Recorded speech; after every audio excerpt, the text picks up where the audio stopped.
ॐ सहनाववतु सहनौ भुनक्तु सह वीर्यं करवावहै तेजस्विनावधीतमस्तु मा विद्विषावहै। ओम शांति शांति शांति।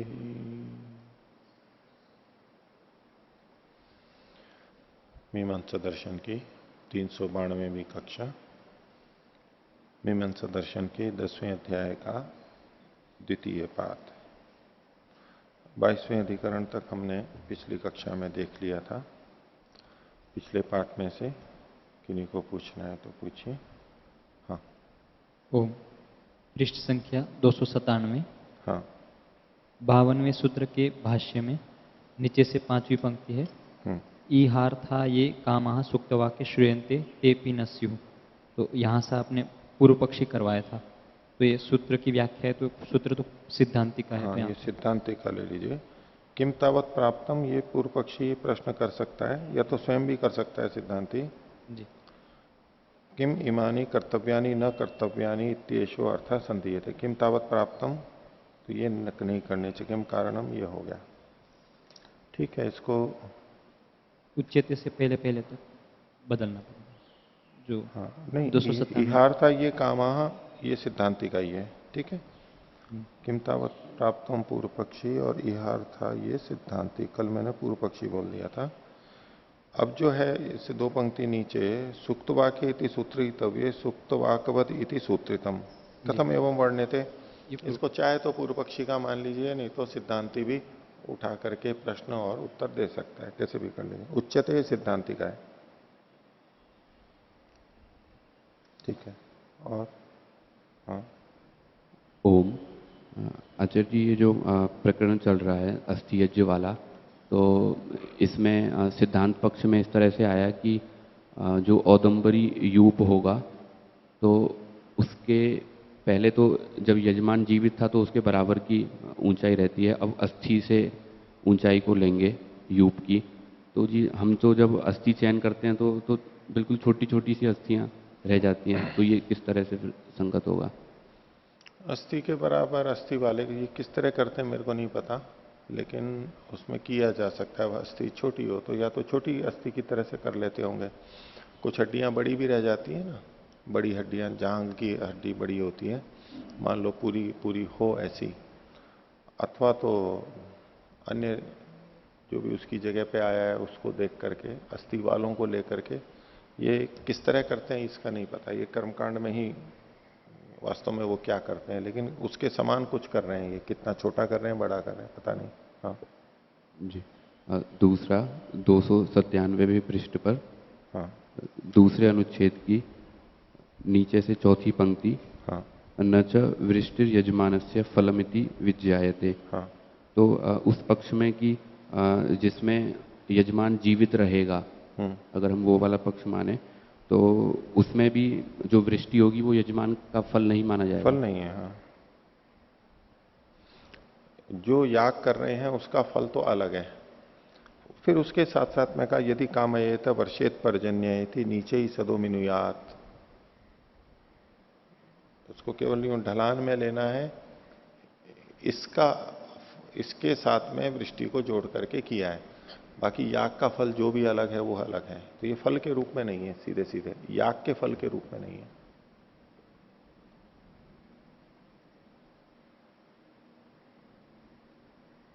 और हाँ, 250 सूत्र संख्या अस्मिन् पृष्ठे अत्र इहार्थ इति अस्य को अर्थ।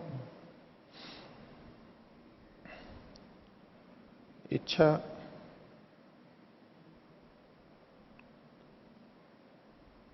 वैसे तो यही चेष्टायाम होता है, लेकिन यहां पर जो करने योग्य चीजें जिनकी वो कामना करता है, इहार्थाश्च अभावात,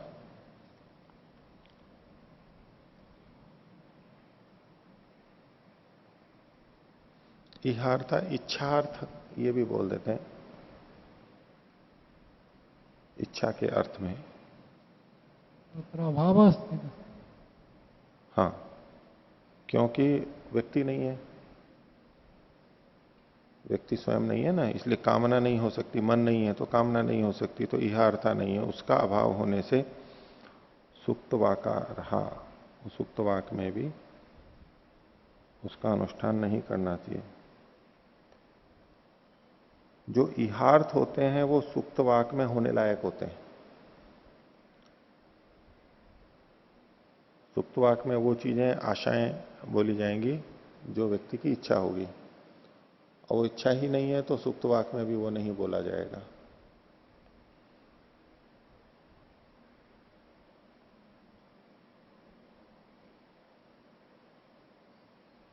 अस्मिन्नेव पृष्ठे, अग्रिम है। अस्मिन्नेव पृष्ठे हाँ, अधस्तात् तृतीया पंक्ति, द्वितीया तृतीया तृतीया, हाँ सुक्तवाके इति सूत्रयितव्ये सुक्तवाकवत् इति सूत्रितम्। हाँ। तो अत्र उक्तमस्ति कि तस्मिन् पक्षे सूत्रस्य को अर्थः भविष्यति इति। है? यदा तथा भविष्यति सूत्रवाके सप्तम्यन्तं यदि भविष्यति तत्र सूत्रार्थः किं भविष्यति?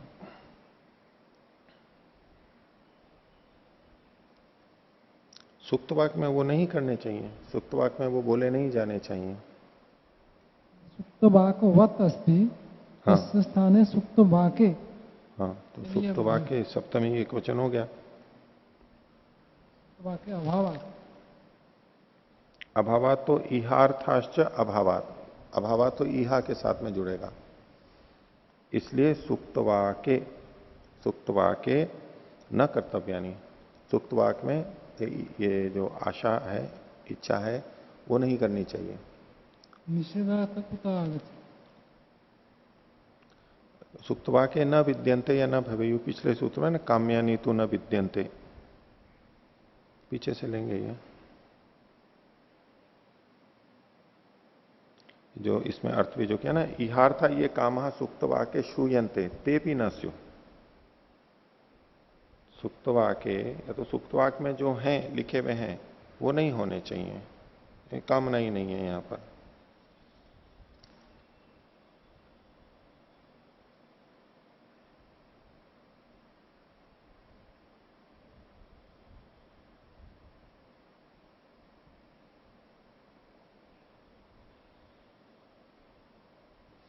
सुप्तवाक में जो कामनाएं हैं कथन, उनका करना चाहिए या नहीं करना चाहिए? तो नहीं करना चाहिए।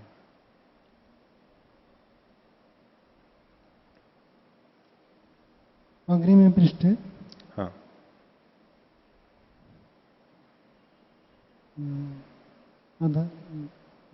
द्वितीय तृतीय अनुच्छेदस्य अधस्तात् चतुर्थी पंक्ति। पूर्वपक्षी ननु एते अर्थवाद इति उक्तम। तो अत्र अर्थवाद कथम न ज्ञायते? बस वास्तव में कोई उसकी आयु बढ़ती नहीं है, बस कथन कथन है प्रशंसा में, ये बढ़े ये बढ़े, अर्थवाद कथन है। अब जैसे यहां आशीर्वाद दे देते हैं हम बहुत लोगों को, नहीं देते हैं सामान्यतः लोक में जो प्रचलित है, वो क्या है? वैसा ही होता है या केवल अर्थवाद है? तत्तु अस्माकम् अभिलाषा हाँ, भवति, तो अभिलाषा ऐसे ही बस आसि ही वाद तस्य हाँ, कथनम। तो वो उसका वास्तव से, वास्तविकता से लेना देना है या नहीं है? अस्ति एव। है वास्तविकता से लेना देना कि आप खूब कमाओ, खूब बढ़ो, फलो फूलो। अस्माकम् इच्छा अस्ति, इच्छया कथनं भवति। अब आपने मेरे प्रश्न का उत्तर तो हाँ करके फिर वापस वहीं पहुंच गए। इच्छा का कथन है ये आपने कह दिया, उसके बाद मैंने क्या पूछा था? इसका वास्तविकता से संबंध है या नहीं है? वास्तविक इच्छा है वो अस्ति। इच्छा नहीं, वहां होने से, वहां होने से संबंध है या नहीं है? ये सब कुछ वैसा का वैसा होगा या नहीं होगा वहां? एवं तो न, ऐसा नहीं कह सकते। तो अस्माकम् इच्छा एव हाँ, वयं तो इच्छा ज्ञापयामः। का जो कथन है ये तो आशी का कथन है ना, तो ये अर्थवाद मात्र है। हमने तो इच्छा का कथन कर दिया, हमारी इच्छा किस लिए है? हमारी इच्छा का कथन उसकी उसका कोई सार्थकता है या नहीं है? इच्छा के कथन की। सुनने वाले की दृष्टि से देखिए कि बड़े बड़े लोग इतना आशीर्वाद दे देते हैं, उनकी कोई आधार मतलब है या नहीं है उसका, या यूं ही बस बोल देते हैं, बोलना मात्र है। तस्य मनसि उत्साह भविष्यति तेन स पुरुषार्थी भविष्यति। हाँ, तो भी नहीं होता है ना। आशीर्वाद तो बहुत बड़ा दे दिया, वो नहीं कर रहे, तो ये अर्थवादी तो हुआ। इच्छा का कथन मात्र है, वास्तविकता से लेना देना नहीं है इसका। हो भी सकता है, नहीं भी हो सकता है, वो केवल हमारे आशीर्वाद, हमारे कथन पे निर्भर नहीं कर रहा है। सुनने वाले की दृष्टि से ये अर्थवादी तो है, और क्या है। तो ठीक है, आप बड़ी अच्छा बोल रहे हैं, धन्यवाद है आपका। आपने बोला, मेरे मन में थोड़ी प्रसन्नता, उत्साह लाए कि आप लोग मेरे साथ में हैं, समर्थन में। बस इतना ही तो मतलब है उसका। हम ऐसा चाहते हैं कि आप भी बढ़ो, बस। तो अर्थवादी है, और क्या है, अर्थवाद है, और क्या है ये। इदानीं कथम विधि वदति।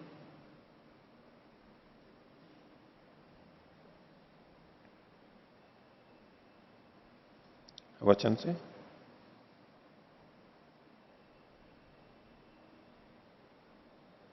तो ननु एते अर्थवादा इत्युक्तम सिद्धांत यत्रोचिते नैते अर्थवादा विधय एते एवं चेत परिहृतम एतत् भवति। अस्य को अभिप्राय न स्पष्ट।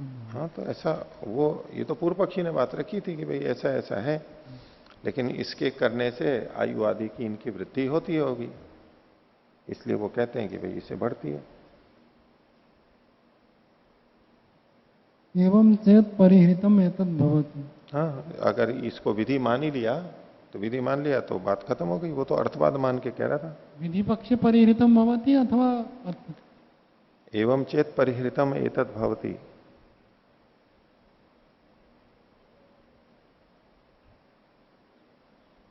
नहीं थे अर्थवादा, अर्थवाद होता, अर्थवाद होता तो फिर भी बोला जा सकता था इनको, सुक्त वाक्य की इन आशाओं को, क्योंकि वास्तविकता से तो लेना देना है नहीं, केवल कहना कहना है। विधि है वो तो फिर वास्तव में होनी चाहिए, और यजमान है नहीं अभी, वो तो मर चुका है। तो ऐसे में विधि होते हुए अब ये परिहृत हो जाएंगे, इनको बोलेंगे नहीं, निष्प्रयोजन होंगी वो। एवं चेत परिहृतम एतत् भवति तस्मात् अयुक्तम भवता अस्त्राम इहार्था कामा कर्तव्या इति नहीं तदेव न कर्तव्या।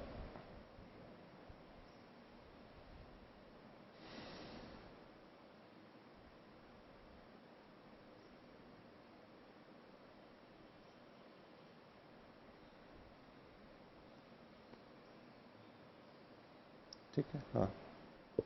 ओ आचार्य जी, पृष्ठ संख्या 297 में भाष्य की प्रथम अनुच्छेद की अंतिम पंक्ति है कि वृष्टि प्रयोजनवती भविष्यति इति। तो इससे थोड़ा पहले से वाक्य है, तद यदि वृष्टिया प्रयोजनम नीचे ही सदो मातव्यम। तो अगर वृष्टि से प्रयोजन है तो सदो मंडप को नीचे की तरफ करना चाहिए, इससे वृष्टि प्रयोजनवती हो जाएगी। तो अब इसमें वृष्टि प्रयोजनवती होगी या फिर जो करने वाले हैं वो प्रयोजनवान हो जाएंगे? नहीं, वो प्रयोजन, वृष्टि मतलब वो प्रयोजिका हो जाएगी इसकी, इस कार्य की। अधोमिनुयात नीचे ही सदो मंतव्यम, इसकी प्रयोजिका जो है वो वृष्टि होगी। वृष्टि का कथन, या तो यूं कहेंगे कि वृष्टि का कथन सार्थक होगा, और नहीं तो वृष्टि प्रयोजिका हो जाएगी इसकी, वास्तव में अगर होता है तो। एशो अर्थो नीचे ही सदस्य मीयमाने वृष्टिर्भवती तद यदि वृष्टिया प्रयोजनम, वहां वृष्टि से प्रयोजन है तो वृष्टि इन लोगों की प्रयोजन वाली हो जाएगी, इन लोगों का प्रयोजन वृष्टि होगा। तो वृष्टि मतलब ऐसे वृष्टि में कर्तृत्व नहीं देख रहे हैं यहां पर कि वृष्टि प्रयोजन वाली है। वृष्टि हमारा प्रयोजन बन जाएगी, हमारे प्रयोजन वाली, हमारा जो प्रयोजन है वो वृष्टि बन जाएगा।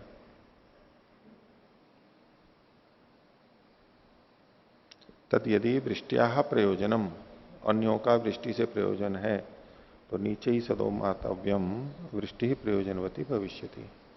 और प्रयोजिका के रूप में अर्थ हो सकता है यहां पर, प्रयोजनवती, प्रयोजिका।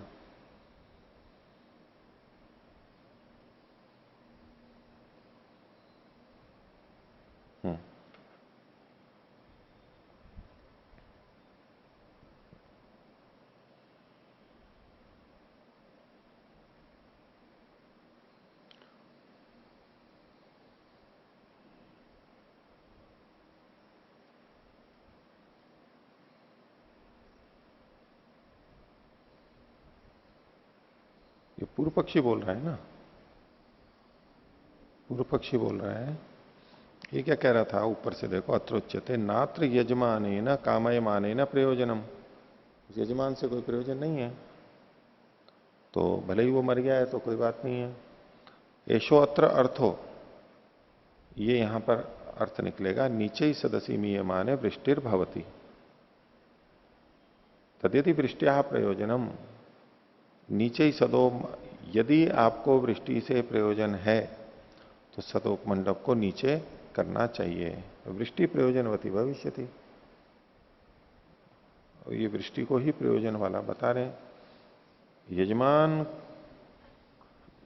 न अत्र यजमाने न कामयमाने न प्रयोजनम, तो वृष्टि होनी चाहिए, बस यही प्रयोजन है इसका, इस कार्य का प्रयोजन क्या है, वृष्टि होनी चाहिए, बस ये प्रयोजन है। यजमान को फल मिले, यजमान वृष्टि का लाभ ले, ये नहीं है, यजमान के प्रयोजन वाली नहीं है।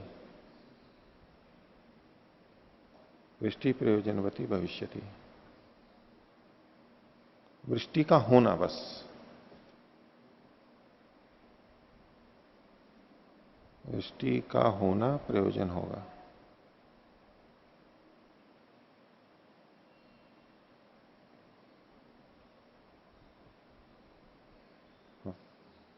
जी अगले अनुच्छेद में चौथी पंक्ति जो है, हाँ, इसमें जो ये आया है कि न च वृष्टिर यजमानस्य फलम, तो वृष्टि यजमान का फल नहीं है ऐसा कह रहे हैं, लेकिन इसमें जो 296 पृष्ठ में सबसे अंतिम वाक्य जो है भाष्य का, यदि कामयत वर्षेत पर्जन्य इति नीचे ही सदो मिनुयात, तो कामना जब कर रहा है यजमान तो वो उसका फल नहीं है, ये कैसे होगा?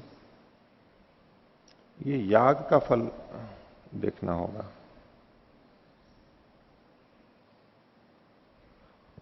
याग का जो फल है, याग किसी अन्य प्रयोजन से किया गया है, उसका फल शास्त्रोक्त है। अब उसके साथ साथ बीच में ये कहा गया कि अगर वृष्टि की इच्छा हो तो सदो मंडप को नीचे करें, ये बीच के अंदर कहा गया, तो ये उसका कर्म का फल नहीं हुआ। कर्म के फल के रूप में, प्रधान कर्म के फल के रूप में इसको नहीं ले रहे हैं ये। यदि कामयेत वर्षेत पर्जन्य इति नीचे ही सदो मिनुयादित्यम आदि,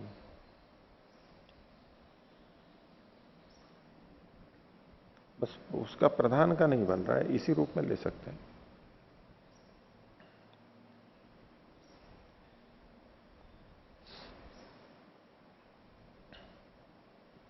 न अन्येषाम का, या तो ये यजमान फलदम ही उपग्रह विशेषात सांगम कर्मा न अन्येषाम कामयित्रीणाम दातुम अर्हति इति न च वृष्टि यजमान से फलमिति विज्ञायते, दूसरे ढंग से कह रहे हैं।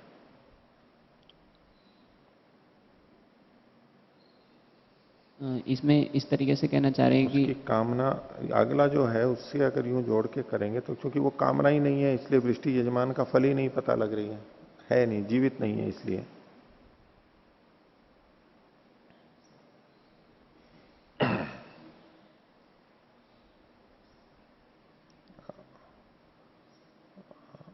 यजमान के लिए फल नहीं, यजमान से संबंधित फल नहीं है, वो या तो ये लेंगे बस, ये जीवित ना होने के कारण, मृत होने के कारण, मृत होने से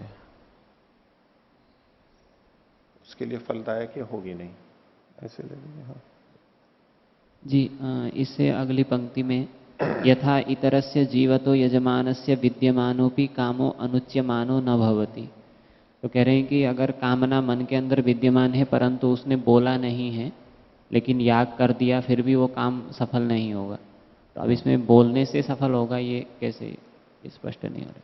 वो बोलती, ये जो बोलने का है ना, बोला जाता है मेरे को इससे ये कामना है, बोलेंगे तो वो सफल होगा।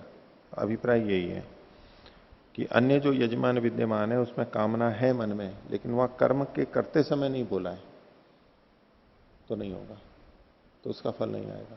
बोलना चाहिए, बोलना चाहिए।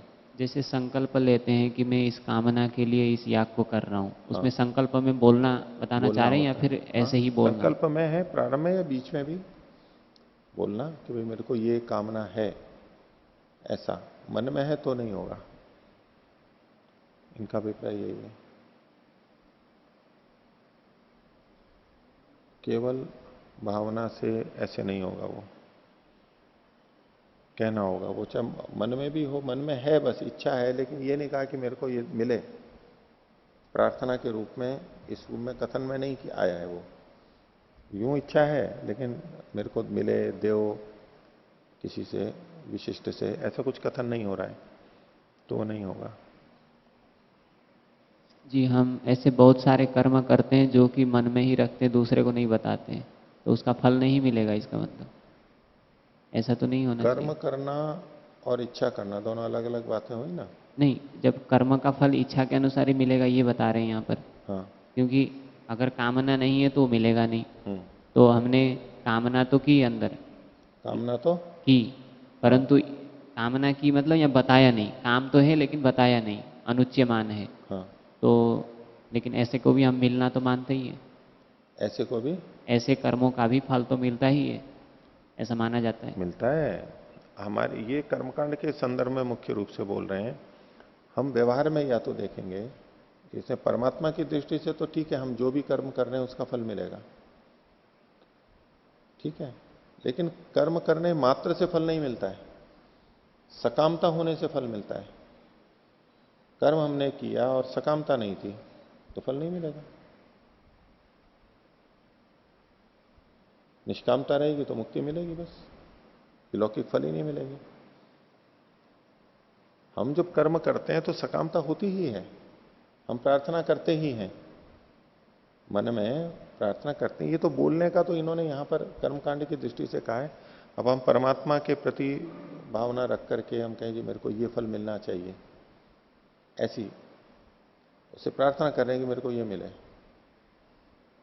मन में है कि ये इसी चीज की मेरे को आवश्यकता है, ये चीज मेरे पास होनी चाहिए, ये तो हम बहुत सारी कामना करते हैं। अब हमने मिठाई की दुकान पे जाके 100 रुपए दिए, अब कामना हमारी क्या है? बहुत सारी मिठाइयां, अनेक मिठाइयां, बच्चा खड़ा हो कहे कि ये भी ये भी ये भी, बहुत सारी कामना तो बहुत सारी है, और वो बोले नहीं तो उसको नहीं मिलेगा। केवल कामना से नहीं मिलेगा, कामना के साथ, क्योंकि कामनाएं बहुत सारी हैं, कामनाओं की कोई कमी नहीं है, और मिलना थोड़ा सा है। तो ऐसे में हमारे को कहना होता है कि मेरे को ये चीज दो। हम अपनी उन बहुत सारी कामनाओं में से किसी विशिष्ट कामना को प्रस्तुत करते हैं, मेरे को ये दो, प्रार्थना करते हैं, कथन करते हैं। अब वो उसके अनुसार दे देगा।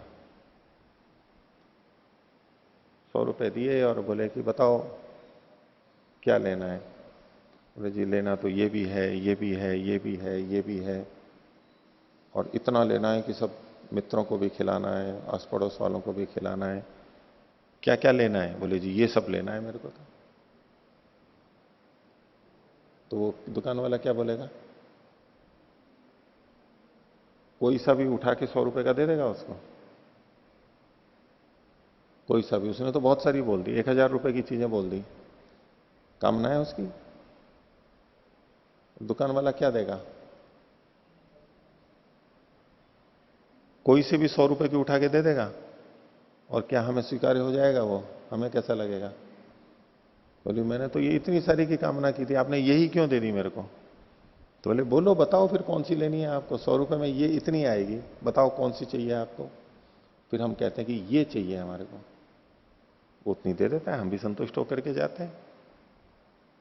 कामना के अनुसार मिलता है, सारी कामनाएं तो होंगी नहीं, फल तो हमारे को जितना मिलना है मिलना है, इसलिए हमें कहना होता है, प्रार्थना करनी होती है। वेद मंत्रों में जो प्रार्थनाएं हैं वो प्रार्थनाओं का स्वरूप ही तो बताया है कि हम क्या क्या मांग सकते हैं, क्या क्या मांगना चाहिए। ये तो इतनी प्रार्थना करने का मतलब क्या है?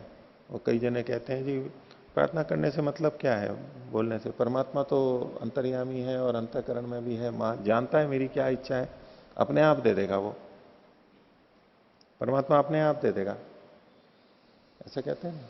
कि प्रार्थना करना ही व्यर्थ है, कई जने प्रवचन करते हैं, गलत है प्रार्थना। कुछ लोग प्रार्थना को बहुत महत्वपूर्ण मानते हैं कि प्रार्थना करो तो फिर वो मिल ही जाता है हमारे को। प्रार्थना अवश्य करनी चाहिए, हमें वही मिलता है जो हमने प्रार्थना की है। एक पक्ष तो ये है, ऐसा बोलने वाले भी बहुत मिलते हैं। हमारे जीवन में जो कुछ भी है हमने ऐसा चाहा है तो हमारे को मिला है। ऐसा वो बोलते हैं। दूसरा कहते हैं कि ये कामना, कामना, मांगना, इच्छा, राग, तृष्णा मुक्ति में बाधक है, मांगना नहीं चाहिए।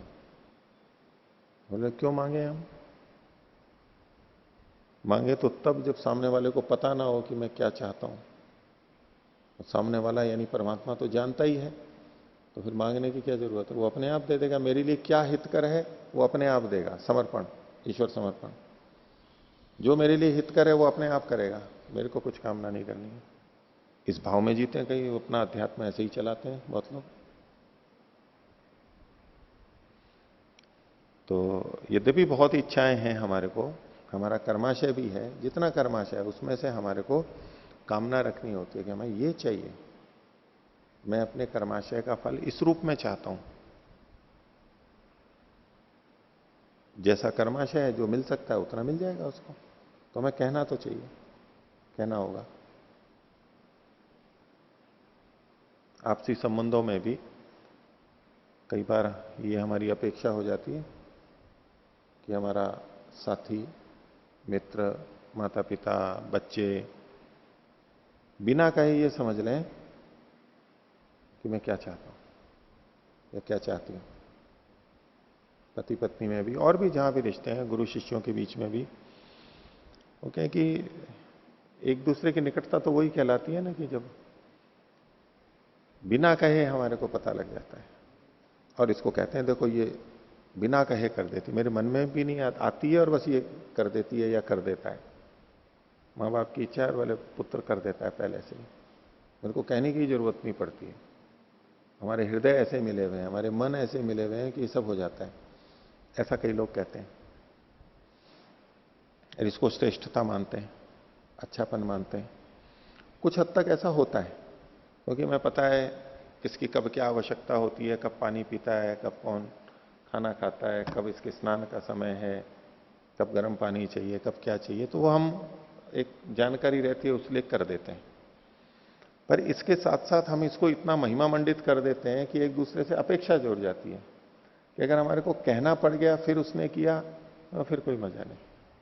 वो सामने वाला कर भी रहा है, अच्छी तरह कर रहा है, बोले नहीं कहने पे किया है इसने, उसका अवमूल्यन कर देते। बिना कहे करे अपने आप तो बहुत अच्छा है। और ये एक दबाव बनाता है आपसी संबंधों में, अपेक्षा करता है। हम दूसरे से ये अपेक्षा करने लेते हैं कि हमारे बिना कहे समझे इस बात को और बिना समझे करे। ये हमेशा नहीं होता है, कभी पता भी लग जाता है, ध्यान भी देता है, कभी दूसरे काम में लगा हुआ है, कहीं और चिंतन में लगा है, वो उसका कोई और विषय गंभीर बना हुआ है, सुख दुख का समस्या बनी हुई है, वो नहीं देख पाता। और ऐसे में दूसरा इसको गलत अर्थों में ले लेता है, ध्यान ही नहीं है इसको, मेरा ध्यान ही नहीं रख रहा है, मेरी केयर ही नहीं कर रहा है, इसको पता ही नहीं है। और दिन तो दे दिया, आज नहीं दे रहा है मतलब कहीं और लगा हुआ है, मेरी तरफ ध्यान ही नहीं है। ये एक अपेक्षा बन जाती है। भाई दूसरा क्यों, कैसे दिन भर आप ही का ध्यान रखें, ये अपेक्षा ही गलत है। और इस अपेक्षा को करके जब ऐसा होता रहता है तो बहुत अच्छा लगता है, और जब ये नहीं होती है तो बड़ा दुख हो जाता है। फिर बोले कुछ गड़बड़ है, अब ये समस्या और उल्टी समस्या हो जाती है।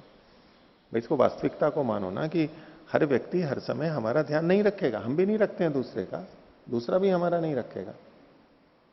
उसके अपने व्यक्तिगत भी है, उसकी व्यक्तिगत स्थितियों को अभी तो अवकाश देना चाहिए उसको, जहां वो हमारी ना सोचे। हम क्यों इतने स्वार्थी हैं कि वो हमारा ही ध्यान रखे हमें हमेशा? क्यों माता पिता ऐसा सोचें, या क्यों बच्चे ऐसा सोचें, या क्यों पति पत्नी प्रेमी प्रेमिका आपस में ऐसा समझें कि ये सदा ही मेरा ध्यान रखें? बोले तब इनका सच्चा प्रेम है, तब ये आत्मीयता सच्ची है। ये अति में जाकर के व्यवहार करना ये संभव नहीं होता है। और कोई ऐसा चाहता है तो एक तरफा होता है। फिर वो चाहता है कि ये सब मेरा ध्यान रखें हर समय, सब कुछ, जैसे कि राजा का ध्यान रखा जाता हो, सेवक वगैरह रखें, चलो वहां हो सकता है, उनका काम ही यही है। इन सामान्य संबंधों में इतना चल नहीं सकता है, दिक्कतें आएंगी। इतनी अधिक अपेक्षा रखेंगे तो ये दिक्कत आती है। तो हमें कहना चाहिए, कहना चाहिए। कितने आपको ये शिकायत करते हुए मिलेंगे जो कहने को तो कह दिया कि भाई परमात्मा जैसा करेगा होगा, तो फिर मन में भी इच्छा मत करो, फिर तो वो मन में करते रहेंगे, फिर 10 बार बोलते रहते हैं इस रूप में। थोड़ी भावना में स्वीकार भी करते हैं, मृदुता भी होती है, लेकिन आक्षेप भी बना रहता है। बोले अभी परमात्मा ने सुनी नहीं है मेरी, जो प्रार्थना करते हैं, या परमात्मा मेरी तरफ ध्यान नहीं दे रहा है। ये ध्यान देता तो कर ही देता, उसको पता लग जाता है कि मैं कष्ट में हूं, मेरा कष्ट निवारण कर देता। ऐसा तो हो ही नहीं सकता कि परमात्मा मेरे को कष्ट में, मेरे जैसे भक्त को कष्ट में देख करके मेरा निवारण ना करे, ऐसा तो हो ही नहीं सकता। तो इस रूप में तो वो भगवान पे दोष नहीं देना चाहता है, लेकिन दूसरे ढंग से क्या दोष दे रहा होता है, परोक्ष रूप से, क्योंकि इधर से बचोगे तो दूसरा दोष दोगे। ये पता नहीं क्यों परमात्मा मेरी तरफ ध्यान नहीं दे रहा है। ध्यान देता तो अवश्य कर देता, ये तो गुण बोल रहा है उसका, पर ध्यान नहीं दे रहा है, ये एक दोष और दूसरा नहीं लगा रहा है उसमें। ये सर्वज्ञ है, सर्वव्यापक है, बोले ध्यान नहीं दे रहा है, क्यों नहीं दे रहा है? अब जो हमारी तरफ ध्यान नहीं देता है वो ये गुण होता है, ये दोष होता है। तो परमात्मा पे दोष कथन ही तो हो रहा है कि मेरी तरफ ध्यान नहीं दे रहा है। जहां भी अति में जाकर के, अंधश्रद्धा में जाकर के हम अपेक्षाएं रखते हैं, वहां कुछ ना कुछ गलत होगा, अविद्या रहेगी, हम गलत ढंग से सोचने लगेंगे। ऐसी अपेक्षा ही नहीं होनी चाहिए। तो हम कह रहे हैं, हमें कहना चाहिए, हमारी तरफ से कथन आना चाहिए। कामनाएं बहुत सारी हैं, उन कामनाओं में से कौन सी कामना पूरी करे भगवान? बोले नहीं, उसकी जैसी इच्छा है वो करे। फिर हम रोएंगे कि भाई मैं तो ये चाहता था, आपने ये क्यों दे दी? दुकान वाले को कह देते हैं, कितने जने बोलते हैं ना, एक दुकान पे बोले आपकी जो इच्छा हो वो कर दो, जो इच्छा हो दो। फिर वो जो दे देता है बोले अरे ये दे दिया उसने, तो ये दे देते तो अच्छा रहता। कई जने आके कहते हैं जी कुछ उपदेश दीजिए, तो उनसे पूछते हैं कि अच्छा बताइए, कुछ पूछना है, कोई विषय हो? बोले नहीं, जो आपकी इच्छा हो वो दे दो, जो आपकी इच्छा हो दे दो। अब खुद कह नहीं रहे, खुद प्रयत्न नहीं कर रहे, खुद ने तैयारी नहीं कर रखी कि क्या होना चाहिए, सामने वाले पे छोड़ दिया। अब सामने वाले ने अपनी तरफ से दे दिया, अरे ये हो गया। तो खाना खाने गए, बहुत सारी चीजें हैं, बोले क्या लें क्या लें, इतनी सारी चीजें सूची में उसमें है। बोले नहीं, आपको जो पसंद हो, जो आप कहो वो आप कहो, खुद कहने से बच रहे, जो आपको हो, जो आपको हो। वो बेचारा एक आ गया, वो अपने ढंग से अच्छे से अच्छा ले आया जो उसका, अरे फिर वो टिप्पणियां होती है बाद में कि ये तो ऐसा था नहीं, इसकी जगह ये होता तो अच्छा रहता। अब वो जो लेकर के आए उस पर क्या बीतती है भाई, ये तो सब पे था ही, आप अपना अपना मंगवा लेते जो इच्छा थी, मेरे पे डाल दिया। पहले मैं करके भी लाया और मैंने प्रयत्न भी किया, और ऊपर से ये और सुनने को नहीं, आप जो करोगे करो। अच्छा, अरे नहीं यार बताओ तो सही, आपको क्या चाहिए, कैसा चाहिए, कैसा नहीं, आपको जो पसंद आए वो ले आना। ये व्यक्ति ऐसे कहने वाले अपने प्रयत्न से बचते हैं, पुरुषार्थ से बचते हैं, अनावश्यक श्रद्धा करते हैं, अति में जाकर के अस्वाभाविक श्रद्धा करते हैं और बाद में समस्या खड़ी करते हैं। अति श्रद्धा में, अति भक्ति में हमेशा समस्या होती है, क्योंकि उसकी अपेक्षाएं बढ़ जाती हैं उतनी। वो सामने वाला अधिक कर रहा हो तो उसको थोड़ा नीचे ले आना चाहिए कि भाई नहीं, इतना मत करो, आपकी इच्छा हो जो बताओ, जैसा हो वैसा करेंगे। हम एक गुरुकुल में गए थे, तो कई जने थे, अलग अलग कमरे थे, और किसको कौन सा कमरा दें। तो एक थे स्वामी जी, वो बोलने लगे कि नहीं कोई सा भी दे दो, कोई सा भी कमरा दे दो, क्या फर्क पड़ता है। अब वो बाकी जने थे, उन्होंने कहा अच्छा स्वामी जी आप इसमें आ जाइए, हम इसमें आ जाते हैं, इसमें आ जाते हैं, हो गए। बाद में उनको वहां दिक्कत लगी, तो अब कैसे कहें। शुरू में तो यही बोल दिया था कि भाई कहीं भी वो लोग क्या फर्क पड़ता है, तो तब तो साधकपना उभरा हुआ था, पूरा निष्प्रिय था, जो आपकी इच्छा हो वो, क्या फर्क पड़ता है, निर्लिप्तता। वास्तविक घटना बता रहा हूं मैं, वो निष्कामता कह लो, जो निष्कामता तो क्या कहो उसको। फिर बाद में गुरुकुल की आचार्य जी को बोला कि जी इसमें ये दिक्कत है। अब उनको समस्या है कि अब कैसे कहें। उन्होंने भी शुरू में हमारे पे छोड़ दिया कि आपको जो इच्छा हो उसमें हो लो। अब वो भी दिक्कत कह रही कि किसी को हम ये, किसी को ये दे देंगे, अब सब अपने अपने ढंग से बढ़े, इसको ये दे दिया तो कहीं ये ना सोचे। उन्होंने अपनी जान बचा ली। जब हम गए, कई कमरे बता दिए, हम 3-4 जने थे, बोले कि आपको जिसमें जिसमें इच्छा हो रह लीजिए। वो अपनी जान बचा करके अलग हो गई। अब हमारे पे आ गई, कौन करे? अब सब कहें कि जी नहीं देख लो कोई सा भी कर लो, वो स्वामी जी ने भी बोल दिया भाई ठीक है कोई सा भी कर लो। अब उसको सब पीछे हटे, सब आध्यात्मिक बन रहे, वो मेरे पे आ गई। तो मैंने अपने दिमाग से सोच के कि अच्छा इनको अकेले ठीक है, ये दो जने साथ साथ में रहते हैं, इनको ये कर देते हैं, इसमें दो जनों की जगह है, इसमें ये दो जने साथ साथ रह सकते हैं, इसमें दो जनों की जगह कर दी। वो एक कमरा था उसमें एक की जगह थी, वो स्वामी जी है, मैंने कहा ये अकेले रह लेंगे, मैंने अपनी तरफ से सोच करके उनको वहां कर दिया। सबने मना कर दिया और मेरे पे डाल दिया और मैंने ऐसा कर दिया, मेरी तरफ से मैंने अच्छे से अच्छा किया। अब बाद में समस्या हुई तो उन्होंने अब सीधे कैसे कहें, वो व्यवस्थापक को आचार्य जी को बोला, फिर आचार्य जी आई बोलने लगी, बोले जी आपको कमरे में ठीक है, वो कमरा ठीक है, स्वामी जी को ये दिक्कत है और ये कमरा ऐसे कर लें तो। अरे तो आप पहले ही बोल देते, हम तो आपके यहाँ आए थे, आप जो कमरा दे देते हम तो वहीं चले जाते, कुछ भी अड़चन नहीं थी। अब जो ये कहने वाले थे कोई सा भी कमरा ले लो, उनको समस्या आ रही है, फिर उनकी साधना में बाधा आ गई। अब तो फिर कमरा बदला, फिर कमरा बदल लिया। मैंने कहा ठीक है आपको जो पसंद है उसमें आ जाओ, हम तो शुरू में ही बोल रहे थे कि आपको जो पसंद हो उसमें आ जाओ। तो इच्छा का कथन करना चाहिए, ये ईमानदारी है, ये नैतिकता है। नहीं तो हम दूसरे को बाधा में डालते हैं, दूसरे को असमंजस में डालते हैं। या तो हमारी वास्तव में इच्छा नहीं हो, हम वैसा ही प्रकट करें। अतएव हम वदामि नहीं वो यदि तो ठीक है, कश्चित् सिद्धांतम अभ्युपेत्य तद विरोधी विरोधयत्वासम बिल्कुल अनुगच्छति तत्र तो दोष। मैं यदि का स्वीकरोति और पश्चादपि अभियोगम न करोति ऐसा तो प्राय सर्वथा होता है, कथम खंडनम भवति, ऐसा प्राय होता है। अमृष्यमाण। ठीक है आपकी बात। तो जैसा मन में है वैसा हमने प्रस्तुत किया और कह दिया, उसमें कौन सी लोक लाज है? भाई मेरे को अकेला चाहिए, कहना है, स्पष्ट कह दीजिए भाई मैं थोड़ा अकेला चाहता हूं। तो बोले कि अच्छा ये अकेला चाहते हैं, और तुमको तो साथ में, हमको तो साथ में आत्मवत व्यवहार कहां रहा, हमारे को तो दो दो को रख दिया और खुद अकेला चाहते हैं, आत्मवत व्यवहार नहीं हुआ ना। तो मन में तो ये के चा आत्महनो जना असुरिया नाम ते लोका अंधेन तमसावृता तास्ते प्रेत्यापि गच्छन्ति ये के चा आत्महनो जना। वह आत्महनो जना कौन से हैं? आज एक वो प्रसंग आ रहा है याग का भी, उसके संदर्भ में भी मेरे को इस विषय में बोलना था कि उसमें वो सर्वस्वार अगला ही वाला आने वाला है, जिसमें वो कर्म करके और फिर अग्नि में प्रवेश कर जाता है, मृत्यु को प्राप्त करता है। तो अपने यहां कि भाई आत्महत्या करनी चाहिए नहीं करनी चाहिए? बोले आत्महत्या तो बहुत बड़ा पाप है। कैसे? देखो वेद मंत्र में लिखा है ये के चा आत्मनो जना सूर्य नाम तेलो का। जो आत्महत्या करते हैं वो तो घोर अंधकार में जाते हैं, और ये फिर आत्महत्या ही तो हुई। तो महर्षि दयानंद क्या लिखते हैं कि आत्महनो जना का कहते हैं, शीर्षक में कहते हैं आत्मा को भूले हुए जन, आत्मा को भूले हुए जन। और उसमें क्या लिखते हैं, ये आत्मानम घ्नंति, जो आत्मा को मारते हैं।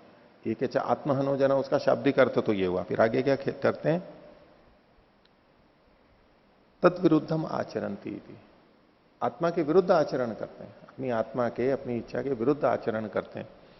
विपरीत, मन में कुछ होता है, वाणी पर कुछ होता है और आचरण में कुछ होता है, ऐसे लोग ये आत्महंता लोग हैं। भाई ठीक है आपकी इच्छा है, आपकी इच्छा है, और किसी उसकी इच्छा के प्रकट करने से अगर कोई आपके को साधक नहीं मानता है, नीचे मानता है, तो ठीक है आपकी इच्छा है, वो ना माने तो ना माने। और वास्तविकता है कि हमारी मांत्रिक स्थिति ऐसी है, हम इनके साथ में नहीं रहना चाहते। न यूं कह कि जी मैं तो इसके साथ रहूंगा, इसके साथ नहीं रहूंगा, लो वही अगले के मन में आ जाएगा कि भाई इसके साथ तो रहने को कह रहा है, मेरे साथ रहने को मना कर दिया, मेरे से क्या द्वेष है, इससे क्या राग है। तो बोलने को तो बोलेंगे कि किसी के भी साथ रख दो, फिर बाद में समस्याएं आएंगी। ठीक है स्पष्ट बोल देना कि ठीक है आप हमारी ज्यादा अनुकूल, दूसरे कोई दूसरे का द्वेष थोड़ा ना हो जाता है इतने मात्र से, व्यवहार की बात है, करना है, सीधे सीधे कह दिया। पर वो सीधे कहते नहीं है, यही समस्या है। आजकल बहुत से लोग खुले हुए होते हैं, आधुनिक लोग भी, भौतिकवादी भी, सांसारिक व्यक्ति भी, वो कहते हैं कि भाई जो है वो बोल दो। तो आहारे च विहारे च या व्यवहारे च त्यक्त लज्जाम सुखी भवे। तो वो खाने में वही है कि भाई नहीं नहीं जी नहीं लेना है, ये नहीं करना है, इच्छा कर रही है ये खाऊं वो खाऊं, फिर औपचारिकता में आकर के कहीं कुछ ये ना समझ ले, कोई ये ना समझ ले, तो ज्यादा खाता है, या तो मीठा चाहता है, या तो ये फल भी चाहता है, इसको तो गरम गरम चाहिए, इसको तो मिर्ची चाहिए, इसको घी चाहिए, ऐसे कुछ जो भी आता है ये करके फिर वहां पर दिक्कत होती है और मन में परेशान हो रहा है। तो इसके पीछे भी ये लोकेशना ही तो हो गई ना, लोकेशना ही तो कारण है इसके पीछे भी। क्यों ऐसा कर रहा है वो भी, दूसरे मेरे को गलत ना समझ लें, गलत समझ लेंगे तो मेरी छवि बिगड़ जाएगी, मेरे को वो मान सम्मान नहीं रहेगा, ये जो है लोकेशना ही तो है। और ये लोकेशना उसको विष की तरह अंदर करेगी, आत्महंता बनेगा वो और इन लोकों में जाएगा, अंधे न तमसावृता, उसको अंधकार में लाएगा वो उल्टा। या तो अपने अंदर से ही समझ लो कि भाई ठीक है मेरे को ऐसी इच्छा ही नहीं करनी है, लेकिन है तो ठीक है, ये नहीं कह रहा हूं कि गलत ही करें, अंदर से ठीक है, अंदर से कर लिया। बात यह है कि जैसे अंदर है वैसा बाहर हो, उस तरह से जो जितना अधिक रह पाता है वो उतना ठीक रहता है। नहीं तो अब स्वयं हम अपने लिए समस्याएं खड़ी कर लेते हैं और फिर बाद में दिक्कत आती है। कहीं बोल दिया कि नहीं मैं तो ऐसा करता हूं, असत्य बोल दिया, ऐसा करता हूं ऐसा करता हूं, फिर कहीं ना कहीं उसमें छूट भी होती है, फिर देखने में भी आता है तो बोले थे वहां तो ऐसे बोले थे, देखो खुद तो ऐसा कर रहे हैं, बोलते तो ऐसा थे कर ऐसा रहे, वो और ज्यादा हानिकारक हो जाता है। पहले अपनी छवि महिमा को मंडित करो, पहले बनाओ, और फिर वो गिरती है तो वो और बिखरा कचरा हो जाता है। और भाई इससे तो अच्छा है ऐसा कंगूरा ही मत बनाओ जो कि गिरे और कचरा फैले, कम से कम कचरा तो नहीं फैलेगा, ऐसा कंगूरा बनाओ। श्रृंगार कर दिया वो बिखरेगा टूटेगा और सारा कचरा हो जाएगा वहां पर, ये हाल होता है और ज्यादा हानिकारक हो जाता है। तो कामना को कहना चाहिए, इसलिए इतनी सारी कामनाएं हैं। अब इसको कोई अन्यथा भी लेते हैं और समझने की बात है बस। वेदों में इतनी कामनाएं कामनाएं कही गई हैं, तो मुक्ति का मार्ग कहां है ये इसमें? मुक्ति के मार्ग में तो कामनाएं नहीं होती हैं। वेद मुक्ति की बात करता है, बोले आप मोक्ष शास्त्र बोलते हैं इसमें तो कामनाएं कामनाएं भरी पड़ी हैं, तो मुक्ति के लिए कैसे हो गया? मुक्ति के लिए तो कामना रहित स्थिति है, ये भी नहीं चाहिए वो भी नहीं चाहिए, जो और बहुत सारे आध्यात्मिक ग्रंथ या श्लोक बोलते हैं, बोले ये आध्यात्मिक बात है, ये आध्यात्मिक बात है। तो वेद तो आध्यात्मिक नहीं रहा फिर, तो जैसे तैसे करते हैं कि नहीं ये सबके लिए है, वो सकामों के लिए भी है। तो अच्छा निष्कामता वाली बात कहां लिखी हुई है, कितनी जगह लिखी हुई है? मुख्य तो मांगने ही मांगने की लिखी हुई है। तो मांगना भी कामना भी उचित हो सकती है, मुक्ति की प्राप्ति में सहायक हो सकती है, उसमें शर्म लज्जा की बात नहीं है। जब आवश्यकता है हमारे को, गायों की आवश्यकता है तो गाय की कामना कर रहे हैं, इसमें कौन सा दोष है?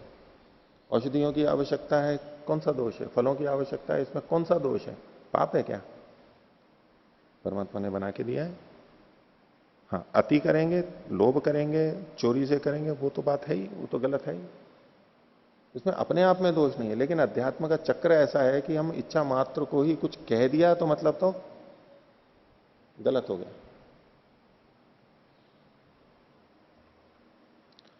कामना होनी चाहिए, मतलब समुच्यन्ते यदा कामा सर्वे ये अस्य हृदि श्रिता तदा मृत्यो मृतो भवति तत्र ब्रह्म समश्नुते।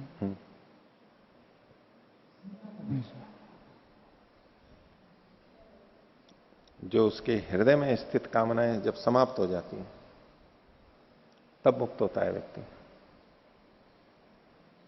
देखा है कोई ऐसा व्यक्ति? ऐसा व्यक्ति देखा है? मैं कह रहा हूं देखा है, मेरे प्रश्न का उत्तर नहीं दिया आपने। ऐसा कोई व्यक्ति देखा है?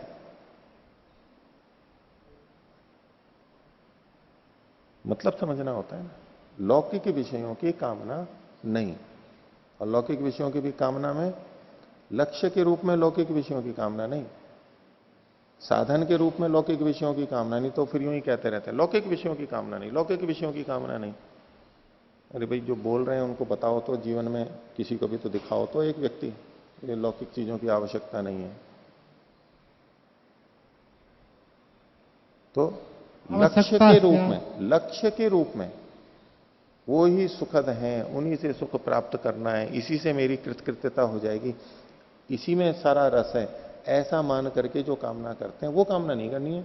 आवश्यकता स्यात् इच्छा न स्यात्। तो आवश्यकताएं हो, इच्छा ना हो। तो आवश्यकता तो बहुत सारी है, तो बस आवश्यकता को बनाए रखो हमेशा। अगर आवश्यकता की पूर्ति कर ली तो आवश्यकता नहीं रही, फिर आवश्यकता तो होनी चाहिए ना, आवश्यकता बनी रहनी चाहिए हमेशा।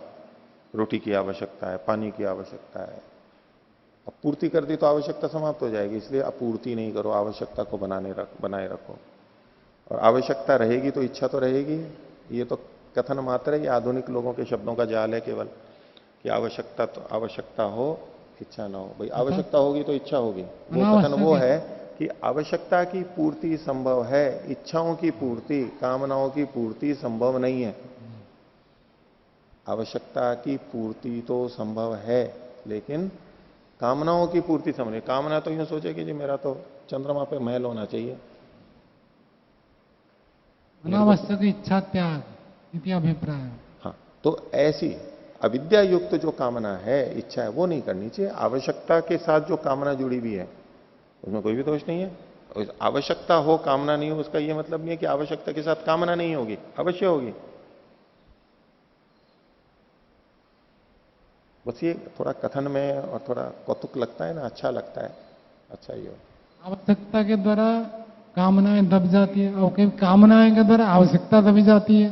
तो प्रबलता जो है आवश्यकता की हो तो ठीक है, लेकिन कामना प्रबल हो गई, आवश्यकता तो उसके नीचे आधार बना दिया, मेरी आवश्यकता है लेकिन वो होती नहीं आवश्यकता, वहां पर दोष है। नहीं, उसमें फिर अलग से एक चर्चा चलती है। वो सोचता है कि ये मेरे लिए आवश्यक है, दूसरा कहता है ये आवश्यक नहीं है। तत्रैव अविद्या वर्तते। नहीं, अविद्या तो कैसे है? अब आवश्यकता के अनुसार चाहिए, होनी चाहिए। किसकी, कौन निर्णय करेगा कि इसकी आवश्यकता है या नहीं है? वो हर व्यक्ति, ये तो फिर अलग बात हो गई ना। आवश्यकता वो व्यक्ति वो सोचता है कि मेरे को इस चीज की आवश्यकता है, मेरे को इस चीज की आवश्यकता है, तो वो गलत नहीं होगा ऐसी कामना। दूसरे को आवश्यकता नहीं, वो कहेगा ये देखो अपनी आवश्यकताओं को बढ़ा लिया है इसने, आवश्यकताओं को बढ़ा लिया है इसने, अब उसके लिए ऐसा जीवन जीने लगे कि अब ये उसके लिए आवश्यक हो गया। अब बिना वातानुकूलन के रह नहीं सकता है, एसी के बिना, कार के बिना चल नहीं सकता है, आवश्यकता बना ली उसने अपनी, इसके बिना रह नहीं सकता। हाँ, तो अब आप अपने उससे विरुद्ध चले गए ना कि भाई आवश्यकता तो की तो होनी चाहिए, इच्छा नहीं, कामना नहीं होनी चाहिए। आवश्यकता में भी तो घालमेल है बहुत। ये कोई निर्दोष नहीं है कि भाई आवश्यकता है इतना, वहां फिर निर्णय करना पड़ेगा ये आवश्यकता है या नहीं है हमारे को। जिसने उन्हीं को लक्ष्य बना लिया है उसके लिए वो सब आवश्यक बनेंगे। उन्हीं को लक्ष्य बना लिया है तो आवश्यकता उसकी बहुत बढ़ जाएगी, और लक्ष्य मुक्ति है तो ये आवश्यकताएं सीमित हो जाएंगी। तो अंततः यही आएगा कि यदि इनको साधन के रूप में ले रहे हैं, साधन के रूप में, तो हम आवश्यकता का ठीक निर्धारण कर सकते हैं। अगर हमने उसको साध्यत्व ले लिया कितने अंश में भी, तो वो आवश्यकता गड़बड़ा जाएगी उसकी, क्योंकि जो साध्य है उसको हम अल्प कभी भी नहीं चाहते, वो अधिक ही चाहते हैं। साधन तो फिर भी कम चाहेंगे। एक ही लेखनी है तो एक ही लेखनी बहुत है, बस हो जाएगा। 2 लेखनी है, 3 लेखनी हो जाएगा। उसको लक्ष्य बना लेते हैं, इसलिए वो उसकी मात्रा ज्यादा बढ़ जाती है। तो कुल मिलाकर के जब साधनों को साधन के रूप में ही ले रहे हैं और लक्ष्य बना हुआ स्पष्ट है कि ये मेरा लक्ष्य है, तो ठीक है। अब दिल्ली जाना है, 2 बसों में बैठ के जाएगा क्या कोई?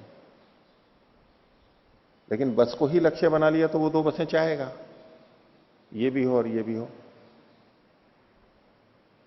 उसी को लक्ष्य बना लिया। साधन है तो ठीक है, और बस में बैठा है तो बोले सब जगह मैं ही बैठूंगा, उसको लक्ष्य बना लिया तो सारी सीटें मेरी होनी चाहिए और कोई नहीं होना चाहिए।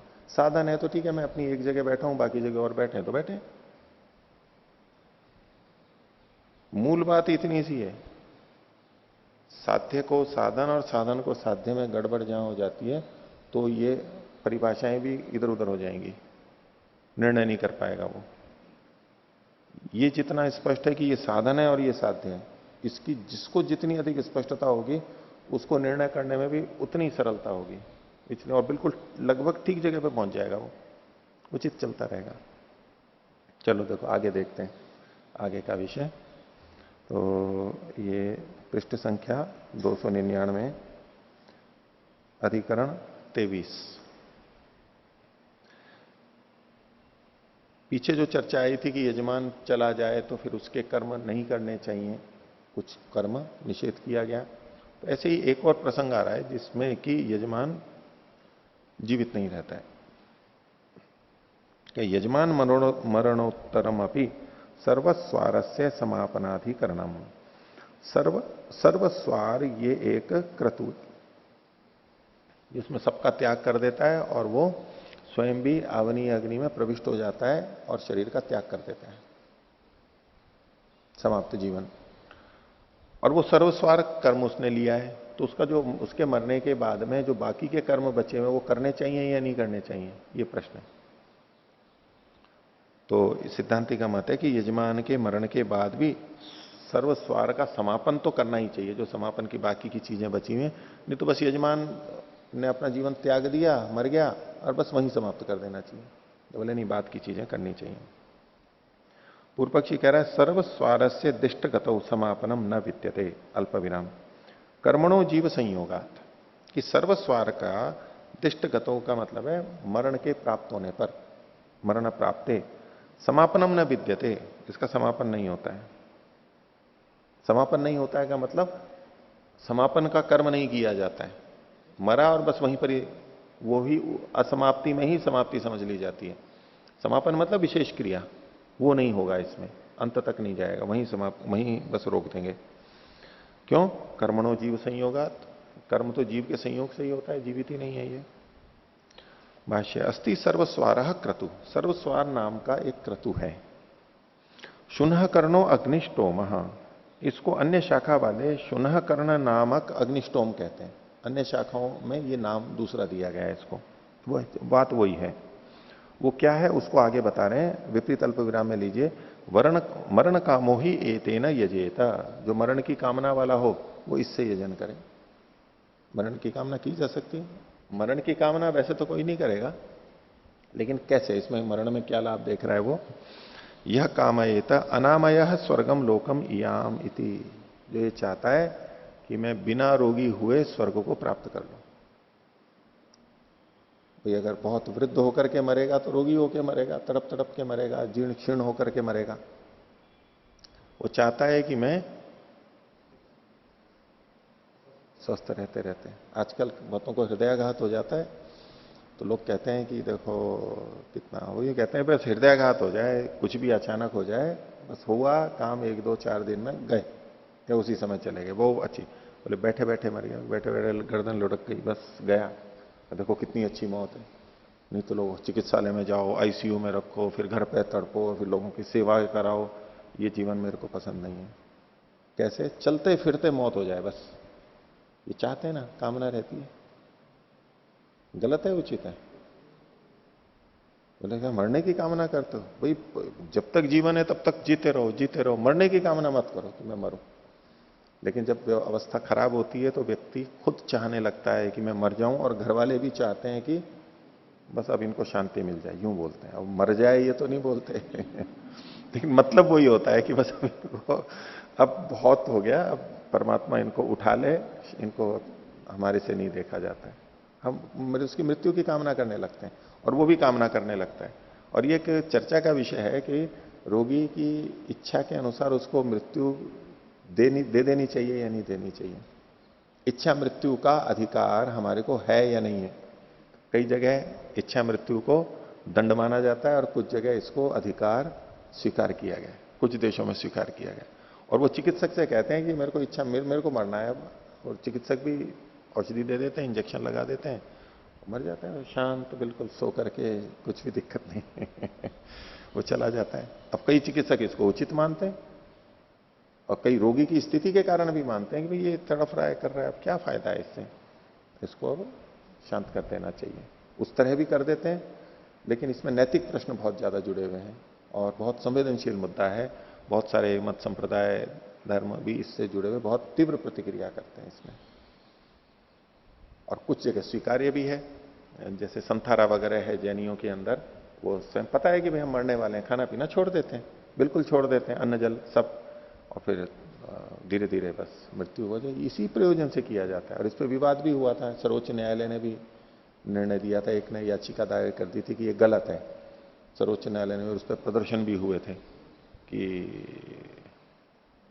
एक दो तीन साल पहले की बात है, शायद 3-4 साल पहले की बात है। हाँ, तो अब इसकी ये कामना है कि मैं बिना रोगी हुए मर जाऊं, स्वर्ग में चला जाऊं, मृत्यु तो होनी है, यह कामये था अनामय स्वर्गम लोकम याम, बिना रोगी के, आमय रोग को बोलते हैं। तत्र संशय, इस विषय में संशय, किम दिष्ट गते यजमाने तदंतम कर्म उत्सृष्टव्यम उत परिसमापयी तव्यम इति। प्रश्न क्या है कि दिष्ट गते यजमाने, यानी यजमान के मरण को प्राप्त हो जाने पर तदंत कर्म उत्सृष्टव्यम, मतलब यही सबसे अंतिम कर्म मान के कि ये चला गया और बस सब कुछ छोड़ देना चाहिए, उसी को अंत वाला मान करके, तो बाकी के सारे कर्म उसी को अंत मान करके बाकी के कर्म छोड़ देने चाहिए, उत परिसमापयी तव्यम, अथवा बाद के सारे कर्म पूरे करके और फिर समापन समझा जाए, ये प्रश्न है। तो किम तावत प्राप्तम, पूर्व पक्षी कहता है सर्वस्वारे दिष्टगतौ यजमान से सत्याम तदंतम कर्मोत्सृष्टव्यम, यजमान के मर जाने पर सर्वस्वार में उसी को अंत मानते हुए कर्मों को, बाकी के कर्मों को छोड़ देना चाहिए। क्यों? कर्मणो जीव संयोगात, कर्म तो जीव के संयोग से होता है, कर्ता तो वही है। जीवता ही शक्यम न अजीवता, जीवित रहते हुए ही कर्म संभव है, मरने पे तो नहीं है। तस्मात इदम अर्थात आपत्त्यते, इसलिए इससे अर्थापत्ति से ये निकल करके आता है सर्वस्वारेण दिष्टगत्यंतम यजेता इति। इसको विपरीत अल्प विराम में लीजिए, तात्पर्य सर्वस्वारेण दिष्टगत्यंतम, दिष्ट गति है अंत में जिसके, बस मर गए ये वहीं तक ही यजन करना चाहिए, उसके आगे का नहीं करना चाहिए। तब देखिए ये विधान यहां पर इस तरह का मिल रहा है, करना चाहिए नहीं करना चाहिए। और जैसा मैं पहले बोल रहा था कि जो आत्महत्या करते हैं उसके लिए तत्काल बोल दिया जाता है, ये वेद विरुद्ध है। कैसे वेद विरुद्ध है? असुरिया नाम ते लोका अंधेन तमसावृता तांस्ते प्रेत्यापि गच्छन्ति ये के चात्महनो जना, आत्महन जन मतलब अपनी हत्या करने वाले। लेकिन महर्षि दयानंद ने जो इसका अर्थ किया है वो इस रूप में किया है कि जो अपनी आत्मा के अनुसार नहीं चलते, इच्छा के अनुसार, इच्छा का मतलब यूं ही नहीं है कि कुछ भी करने का, लेकिन विपरीत चलते हैं, वहां पर वो आत्मा के हंता है ऐसे व्यक्ति, क्योंकि एक द्वंद्व पैदा कर देता है, वो अंदर ऐसा द्वंद्व पैदा कर देता है, वो अंदर से चाहता कुछ है और कर कुछ रहा होता है, वो एक द्वंद्व की स्थिति पैदा करता है, संघर्ष की स्थिति पैदा करता है। और कई बार इतने आवरण आ जाते हैं व्यक्ति पे, इतने आवरण आ जाते हैं कि, और फिर बाद में कई बार समस्याएं भी हो जाती हैं।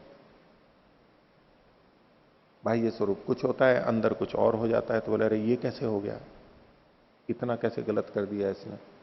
वो अंदर तो बातें रहती हैं, बाहर से नहीं हो पाती हैं, बाहर अलग स्वरूप है, तो वो भी स्वीकृत है। दूसरा धर्मपूर्वक, दूसरी जो चीजें हैं जिसको हम सांसारिक व्यक्ति कहते हैं, उस तरह से अगर कोई रहता है उसमें कोई छुपाव नहीं है और उसको हम गलत भी नहीं मानते। जो बहुत सारे ऐसे कार्य हैं जो स्वीकृति पूर्वक होते हैं सबके सामने तो गलत नहीं होते हैं, और स्वीकृति पूर्वक होते हैं तो गलत नहीं होते, स्वीकृति के बिना होते हैं तो ही गलत कहलाते हैं। ये द्वंद्व होता है, गलत माना जाता है। तो खैर ये अपने आप में खैर ये विचारणीय बिंदु है कि भाई आत्महत्या का इस तरह से जो करता है उसका अधिकार है या नहीं है। अच्छा, योगियों के बारे में भी कहा जाता है कि वो अपनी इच्छा से प्राण का त्याग कर देते हैं, समय आने पे अपनी इच्छा का प्राण का त्याग कर देते हैं। महर्षि दयानंद ने भी आबू में जहां पर जाकर के सीखा था कि अपने प्राण को शरीर से कैसे निकाला जाता है, इसकी विधि सीखने के लिए गए थे वो योगियों के पास में, और उसमें अच्छा भी लिखा है उन्होंने कि सीखी। और उनकी जो मृत्यु हुई वो भी स्वरूप ऐसा ही माना जाता है, ऐसी ही प्रस्तुति है कि उन्होंने अपने योग बल से अपने शरीर का त्याग किया। आत्मा को, उस प्रक्रिया को जानते थे, वो अपने को आत्मा को शरीर से बाहर निकाल दिया। एक तो होता है कि वो जीर्ण शीर्ण होते करते अपने आप आत्मा निकलती, शरीर क्षीण हो जाता, परमात्मा उस आत्मा को निकालता। एक है कि योग बल से अपनी इच्छा से बोल के सब कुछ करके बिल्कुल कि जैसे कि उनको इसी समय जाना है, इतनी सारी व्यवस्था ऐसा करके कि बस अब मेरे को जाना है, उन्होंने निर्णय कर लिया और छोड़ करके चले गए। अब इसको क्या कहेंगे? आत्महत्या कहेंगे। एक आत्महत्या वो है कि पानी में डूब करके या फांसी लगा के या जहर पी करके किया, ऐसी स्थिति, वो एक गलत अर्थों में जाएगा क्योंकि वो समस्या का समाधान नहीं चाह रहा है, भाग रहा है उससे। लेकिन शरीर की स्थिति ऐसी बन गई किसी कारण से, अब उस शरीर को ढोते ढोते ढोते जीवन जीना चाहिए, या उसका ये अधिकार होना चाहिए, उसका जीवन है, कर्म की स्वतंत्रता, तो वो अपने जीवन पे भी उसका ये, उसकी इच्छा पे है कि वो जीना चाहे तो उसको जीवित रखें, और वो कहेगी नहीं मैं तो अब शरीर छोड़ना चाहता हूं, तो छोड़ दें। कर्मफल व्यवस्था से ईश्वर कर्म तो सारे दे ही देगा बाद में, उसमें तो कोई बाधा है ही नहीं, अगला जन्म हो जाएगा जैसा भी होगा। तो ये एक विचारणीय प्रश्न है कि ऐसा होना चाहिए या नहीं होना चाहिए। ये कर्मकांड के अंदर मिलता है, ये क्रतु के रूप में यहां पर इसको स्वीकार किया गया है कि ऐसा वो कर सकता है इस इच्छा से कि मैं स्वस्थ रहते चलते फिरते अपने शरीर को त्याग दूं। तो खैर यहां तो है कि आगे कर्म करने चाहिए या नहीं करने चाहिए। तो सिद्धांति का सूत्र है 58वां, स्यात् है, हाँ आवनीय में हो जाता है, वो स्वयं आवनीय में प्रविष्ट हो जाता है। इसमें वो उस तरह से बड़ा भी बनाया जा सकता है ना, इसमें सुक्त वाक का जब उच्चारण करते हैं उससे प्रस्तर प्रहरण किया जाता है। सुक्त वाक्य ना प्रस्तरम प्रहरति, सुक्त वाक का उच्चारण करके और फिर प्रस्तर का प्रहरण करता है। प्रस्तर वो तृण वगैरह होते हैं, उसको अग्नि में डाला जाता है। तो यहां पर प्रस्तर की जगह पर वो स्वयं प्रविष्ट हो जाता है। प्रस्तर प्रहरण की जगह वो स्वयं उसमें अग्नि में स्वयं प्रविष्ट होता है, ये इसकी प्रक्रिया है। और इसको चूंकि विहित माना जाता है, ये विहित है, शास्त्र द्वारा विहित है, इसलिए इसको आत्महत्या नहीं कहते। आत्महत्या की तरह से इसको निंदित नहीं मानते। इसकी प्रक्रिया है कि भाई अगर हमारे को त्यागना है तो कैसे त्यागना है, सबको बता करके। वैसे आत्महत्या करने वाले बता के करते हैं, छुप करके करते हैं, किसी को पता ना लगे ऐसे छुप के करते हैं। हाँ कई जन मिलकर के आत्महत्या करने वाले हो तो ठीक है, वो बता करके करते हैं, नहीं तो छुप के करते हैं कि वो बचा ना ले।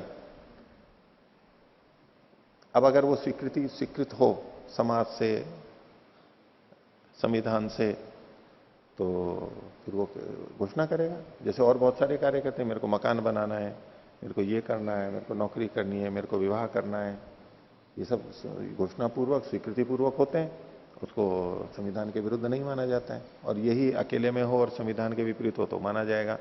तो अगर ये व्यवस्था हो, स्वीकृत हो, तो न तो चिकित्सक को दोष लगेगा, घोषणा पूर्वक होगा कि भाई मेरे को अब शरीर त्याग करना है, वो अपने परिवार वालों को बताएगा।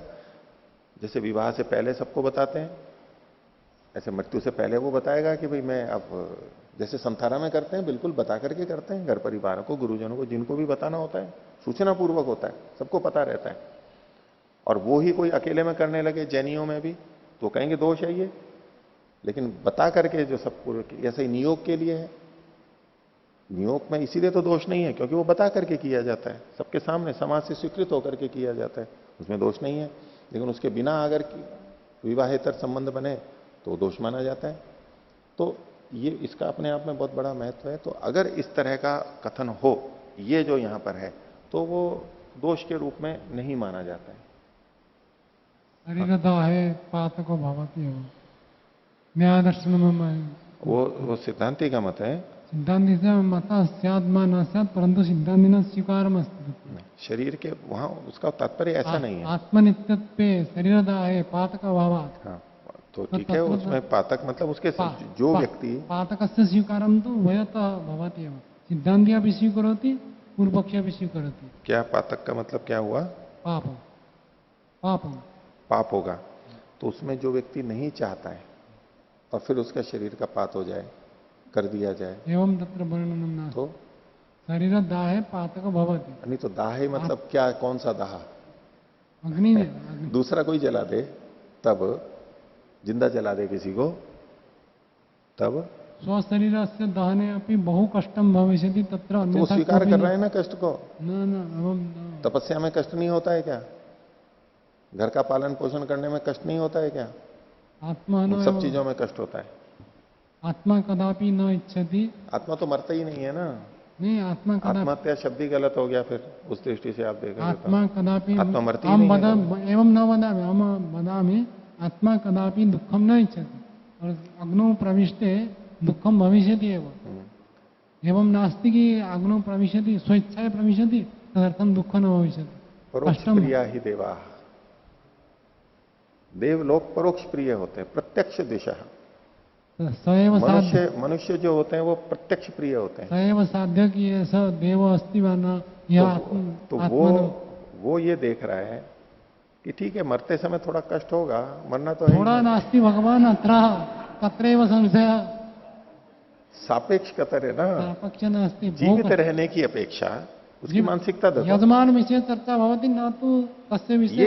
ये भी देखो ना कि अनामय स्वर्गलोक में जाना चाहता है, यानी आमय से युक्त, रोग से युक्त जो जीवन है वो नहीं चाहता है। आयुर्वेद में भी वहां पर चर्चा आती है, रोगी भविष्यति सएव साध्य सर्वे रुग्णा भविष्यन्ति इत्येव नास्ति पक्ष। ऐसा कथम चिंतयति कि हम रुग्णा भविष्यामि। चलो वो क्यों सोच रहा है उसका अपना कुछ कारण हो सकता है। दीर्घ आयु हो लेकिन साधनों से हीन हो और रोग से युक्त हो, ऐसी आयु का कोई मतलब नहीं है, वो बहुत कष्टप्रद है। साधनों से युक्त स्वस्थ कम अवस्था का जीवन भी अच्छा होता है, उसका अपना निर्णय है। उसका अपना निर्णय है कि इसमें मेरे को कम कष्ट है या अधिक कष्ट है। अब कितने लोग साधकों को कहते हैं अपने शरीर को यूं ही कष्ट देते रहते हैं, कम कपड़े पहनते हैं, खड़ाऊ पहनते हैं, नंगे पैर चलते हैं, निश्चित समय पे भोजन करते हैं, कम मात्रा में करते हैं, नियम बना रखे हैं अपने लिए, अपने को प्रताड़ित करने के लिए तरह तरह के। 4 बजे उठेंगे, नहीं उठे तो प्रायश्चित होगा। अरे भाई क्यों अपने शरीर को कष्ट दे रहे हो? अपने समय पे उठो, जब उठना हो तब, जब खाना हो तब खाओ, जब जैसी अनुकूलता हो रहो। यूं शरीर को तपाने से, फालतू कष्ट देने से क्या है? भूख प्यास सहेंगे, व्रत करेंगे, तो कहने वाले तो ऐसे भी कह देंगे, लेकिन करने वाला जानता है कि ये कष्ट मैं झेल रहा हूं, उससे मैं कुछ लाभ उठा रहा हूं। तो ये भी ये देख रहा है, दुख है, आप उसको बहुत कह सकते हो अपनी दृष्टि से, उसको जीवित रहने में उससे भी बड़ा कष्ट दिखाई दे रहा है। तो बड़े कष्ट की अपेक्षा वो अल्प कष्ट को चयन करता है।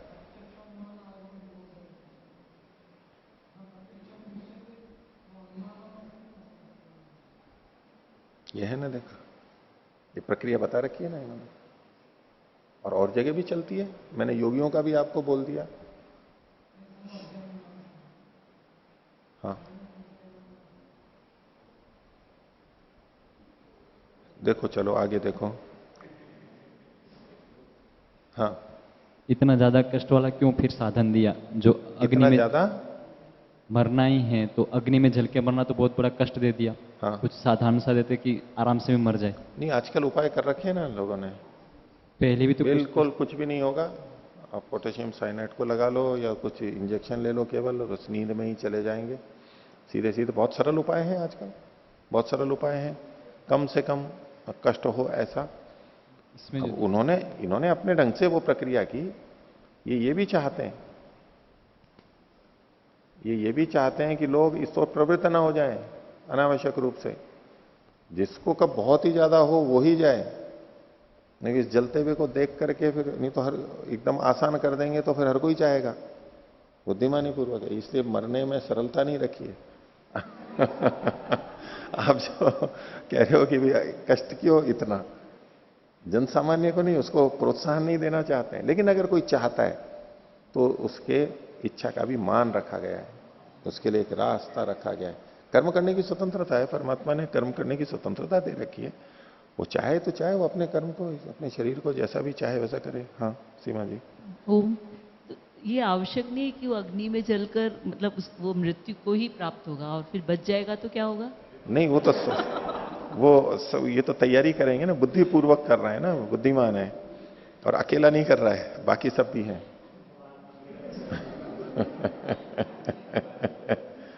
अब वो तो क्या व्यवस्था होगी उनकी, ये तो हाँ, ये गलत ढंग से भी होता है। जैसे कि सती प्रथा चलती थी ना, तो उसमें अब तो खैर बंद हो गई, या भूले भटके कहीं होती होगी, पीछे बहुत कई कांड हो गए थे, काफी विवाद हुआ।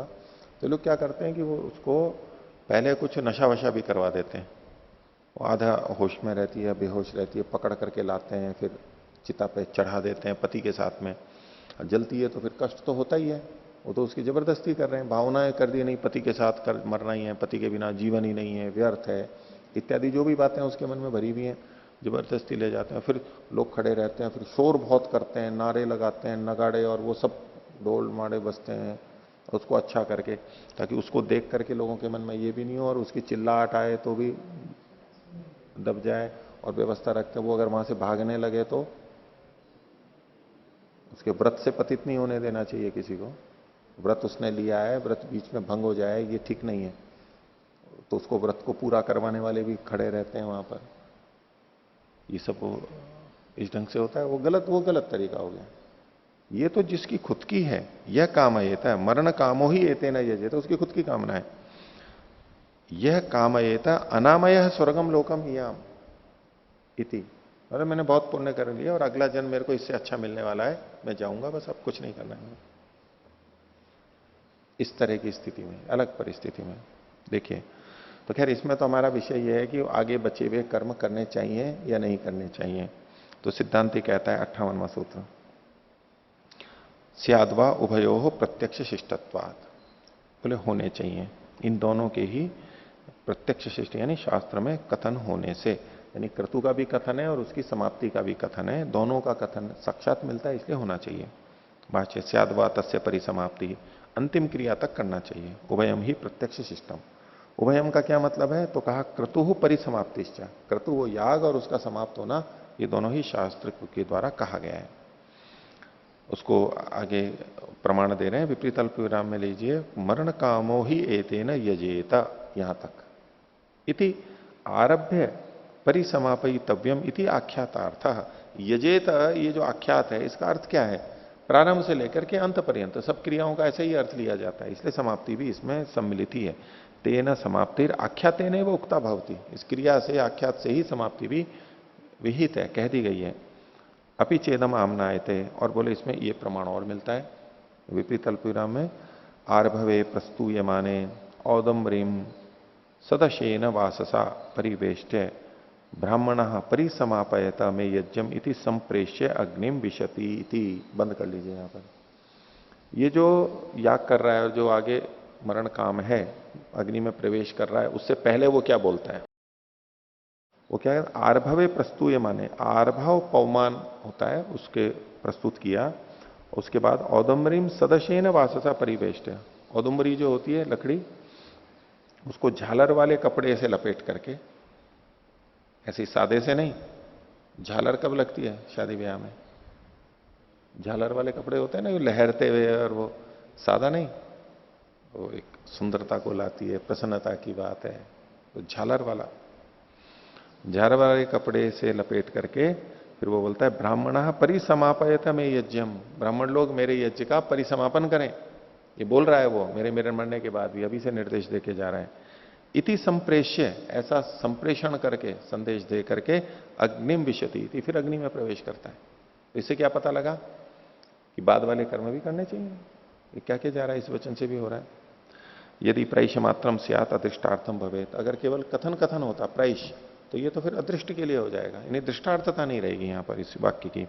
तस्मात् संप्रेषण द्वार लक्षणया परिसमाप्ति रेव विधीयते, तो संप्रेषण के द्वारा लक्षणा से यहां पर परिसमाप्ति का कथन किया जा रहा है। यथा, और उदाहरण दे रहे हैं विपरीत अल्प विराम में, यदि सोमम अपहरेयुः विधावत इच्छत इति ब्रूयादिति, और भी ये वचन है कि अगर सोम का अपहरण करे, सोम को लेकर के आए, तो विधावता इच्छता, ये मंत्र का भाग है, इसको और इसके बीच में विपरीत अल्प विराम में ले लीजिए, यदि को दो विपरीत अल्प विराम में, इसको एक से ले लीजिए या तो, या इसको दो से ले लीजिए।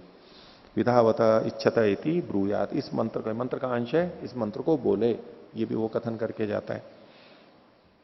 तो इस पर पूर्व पक्षी कहता था यदुक्तम जीवन कर्ता भवती न मृता इति, जीवित रहते हुए ही तो कर्ता होता है, मरने पे तो कोई कर्तृत्व तो होता ही नहीं है।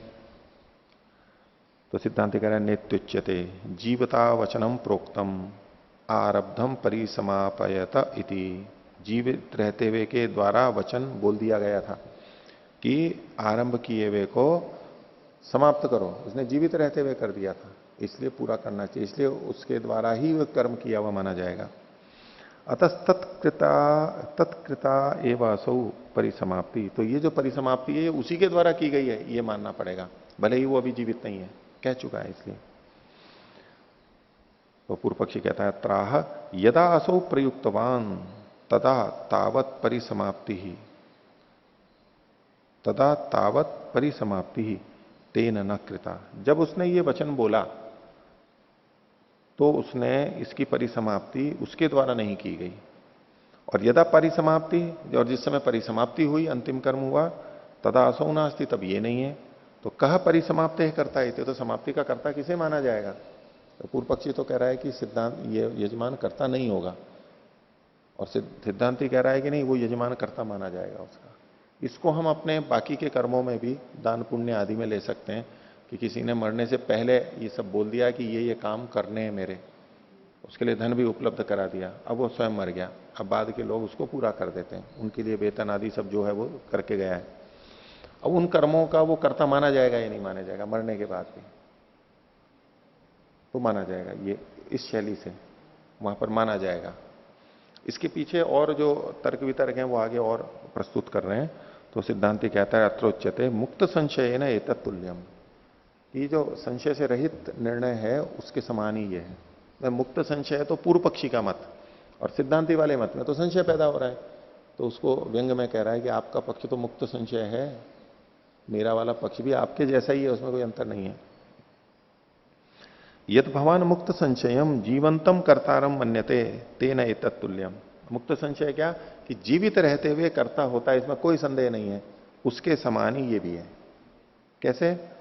तो यो भी परिसमापयत इति प्रेष्य परिसमाप्ति काले जीवती। अब उदाहरण देके बता रहा है कि कोई जीवित है, उसने ब्राह्मणों को कह दिया कि इसका परिसमापन करो, परिसमापयत इति ये कह करके, प्रेष्य दे करके, परिसमाप्ति के काल में भी वो भी जीवित है, तो बोले तस्यापि जीवनम परिसमापन काले अनुपकारकम, उसका जीवित रहना परिसमाप्ति में कैसे उपकारक है? वो जीवित ही तो है, कर तो दूसरे रहे, उसने बोल दिया कि करो और खुद बैठा हुआ है, बाकी सब जने कर रहे हैं, तो उसका जीना उस कर्म के करने में कौन सा कारण बन रहा है? कुछ भी नहीं। तो तस्यापि जीवनम परिसमापन काले अनुपकारकम पूर्व प्रैषादेव अस्य कर्तृत्व उपपद्यते, उसका जो जीवित है उसका कर्तृत्व किस आधार पर बन रहा है?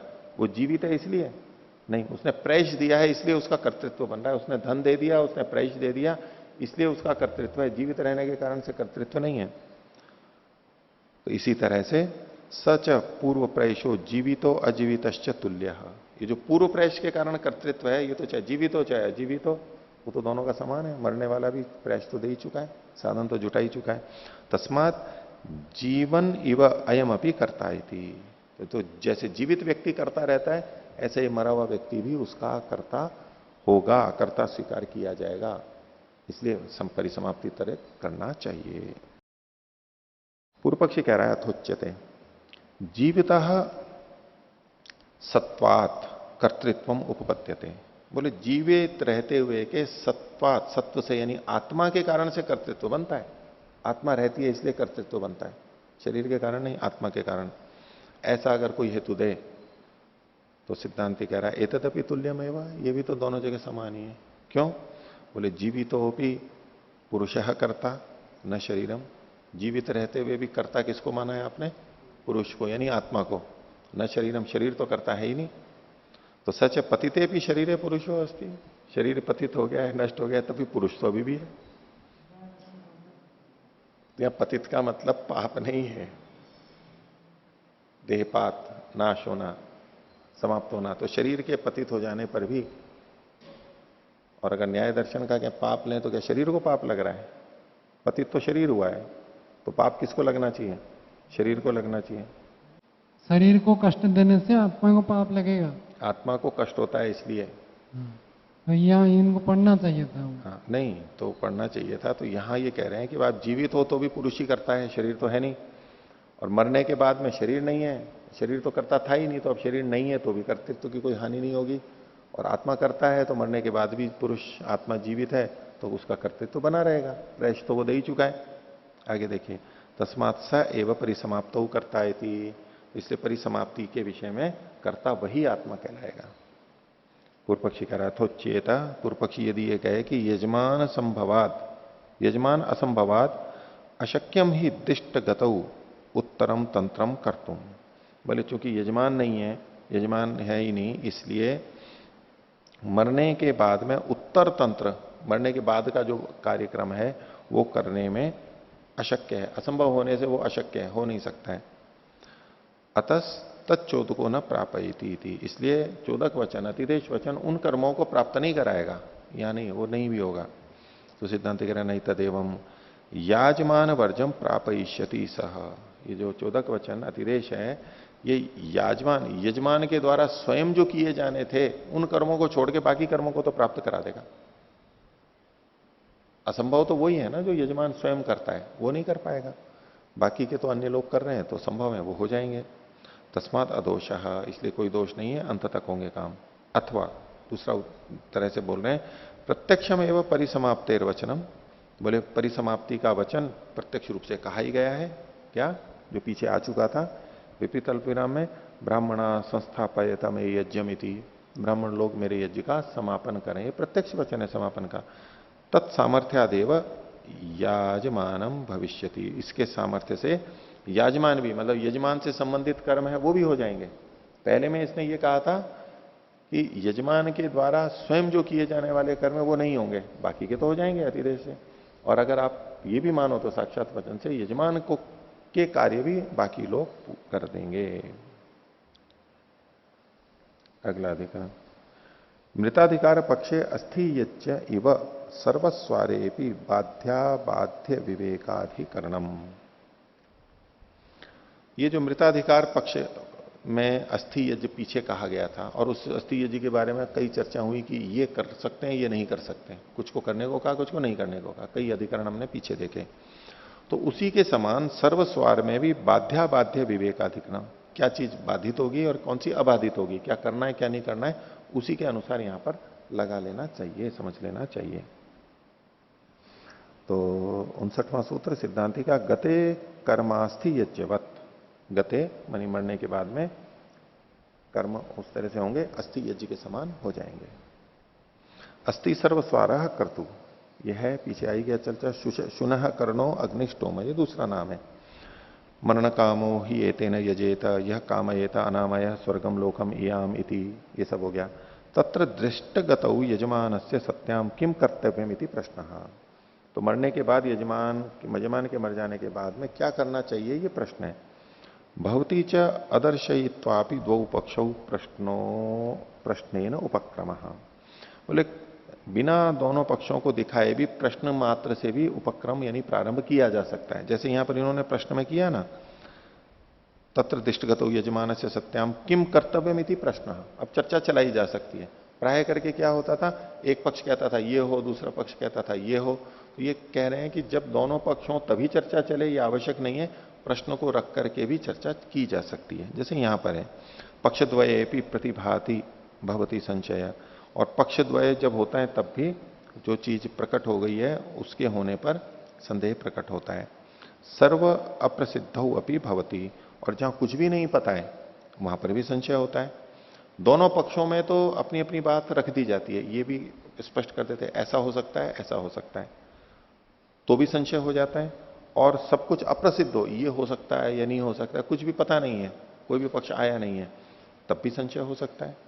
यथा उसके लिए कह रहे हैं को नामायम पर्वतः, इस पर्वत का क्या नाम है, अभी प्रश्न से यहां पर अब उसमें संशय है, वो जानना चाहता है। अब उसमें ये तो हुआ नहीं कि इस पर्वत का नाम हिमालय है या विंध्याचल है, हिमालय है या अरावली है, ये करके तो संशय नहीं हुआ, बिना उसके भी इसके मन में प्रश्न संशय हो सकता है। का नाम है यम नदी, इस नदी का क्या नाम है, किमिदम फलम इति, ये फल कौन सा है, तो तद अभिधीयते, अब उसके बारे में बताया जा रहा है। इस प्रश्न का उत्तर यहां प्रसंग में, ये तो उदाहरण थे। तो गते कर्मास्थि यज्ञवत, ये सूत्र को दे दिया, अर्थ खोल रहे हैं दिष्टाम गतिम गते यजमाने, यजमान के दिष्ट गति के प्राप्त हो जाने पर, यानी मर जाने पर अस्थि यज्ञवत कर्म भविष्यति, अस्थि यज्ञ के समान जो चीजें करनी है वो करनी है होंगी यहां पर भी, और जो निषिद्ध है वो नहीं होंगी। यथा जैसे कि अस्थि यज्ञ कृत्वर्थम क्रियते न अन्यद अस्थि भी, तो अस्थि यज्ञ में जो कृत्वर्थ चीजें होती हैं वो की जाती हैं, पीछे कहा गया, न कि अन्य जो कर्म है वो अस्थियों के द्वारा नहीं किए जाते। एवं दिष्टाम अपनी गतिम गते कृत्वर्थम शवेन कारयितव्यम, त जोड़ लेना इसमें। तो मरने के बाद भी कृत्वर्थ के लिए शव के द्वारा वो चीजें करवाई जा सकती हैं। जैसे अस्थि के द्वारा कुछ स्पर्श आदि करवा दिया जाता है, ऐसे इसमें शव के साथ द्वारा भी करवा दिया जाएगा, नान्यत अन्य चीजें नहीं। यथा जैसे कि शुक्रम यजमानो अन्वारभते, यजमान जो है वो शुक्र ग्रह को स्पर्श करता है। यजमान संमिता उदुम्बरी भवती, यजमान की लंबाई के बराबर उदुम्बरी होती है। तो ये जो चीजें हैं ये तो यहां पर भी हो जाएंगी, यहां पर भी हो जाएंगी, और जिनका निषेध किया गया है वो नहीं होंगी। तो आज का पाठ इतना ही रखते हैं। प्रणाम।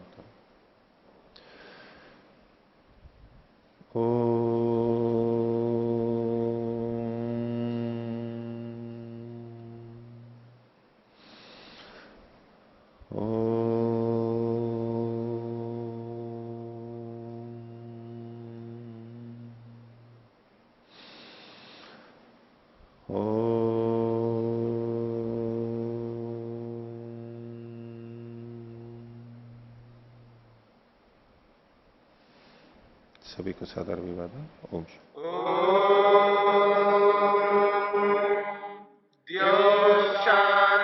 शांतिरंतरिक्षम शांति पृथिवी शांतिरापः शांतिरोषधयः शांति वनस्पतयः शांतिर्विश्वे देवा शांतिर्ब्रह्म शांति सर्वं शांति शांतिरेव शांति, शामा शांतिरेधि